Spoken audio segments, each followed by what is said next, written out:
आणि आता आम्ही तुम्हाला जी बातमी दाखवणार आहोत त्यावर भविष्यामध्ये सिनेमा किंवा क्राईम वेब सिरीजचा एपिसोड आला तर आश्चर्य वाटायला नको, कारण घटनाच तेवढी धक्कादायक आहे. उत्तर प्रदेशातून कुटुंबासह मुंबईच्या दिशेने निघालेली एक व्यक्ती विदर्भातील पोलीस ठाण्यामध्ये हजर होते. त्याच्यासोबत 3 लहान लहान लेकरं असतात आणि तो जी कबुली देतो ती ऐकून पोलिसांच्याही पायाखालची जमीन सरकते. प्रवासादरम्यान असं नेमकं काय घडलेलं असतं बघूया आमचे प्रतिनिधी मनोज जयस्वाल यांचा हा स्पेशल रिपोर्ट.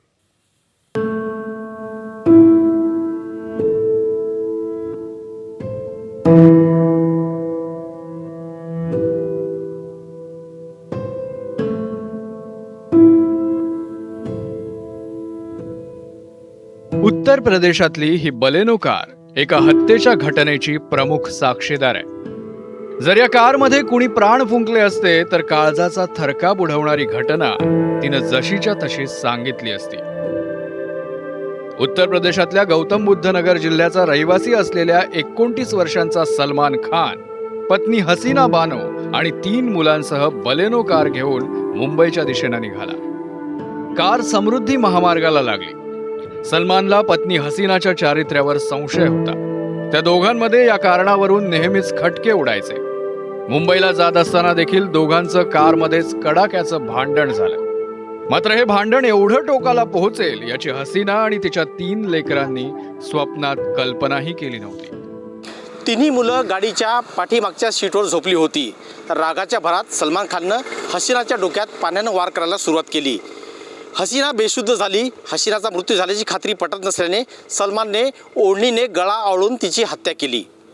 पाठीमागच्या सीटवर 3 लहान मुलं आणि बाजूला पत्नी हसीनाचा मृतदेह घेऊन सलमान खाननं जवळपास 80 किलोमीटरचा प्रवास केला आणि वाशिमचं कारंजा पोलीस स्टेशन गाठलं. मी माझ्या पत्नीची हत्या केली आहे आणि तिचा मृतदेह गाडीत आहे, 3 लेकरांना सोबत घेऊन सलमान खाननं पोलिसांसमोर कबुली दिली. सलमान खान नेक मोहम्मद खान असं त्यांना सांगितलं, जो यूपीचा राहणारा होता.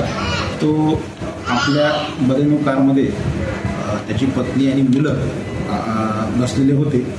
तो पोलिसांना आला आणि त्यांनी सांगितलं की आम्ही पती पत्नीच्या कौटुंबिक वादातून मी माझ्या पत्नीचा मर्डर केलेला आहे आणि पत्नीचा मृतदेह गाडीमध्ये आहे.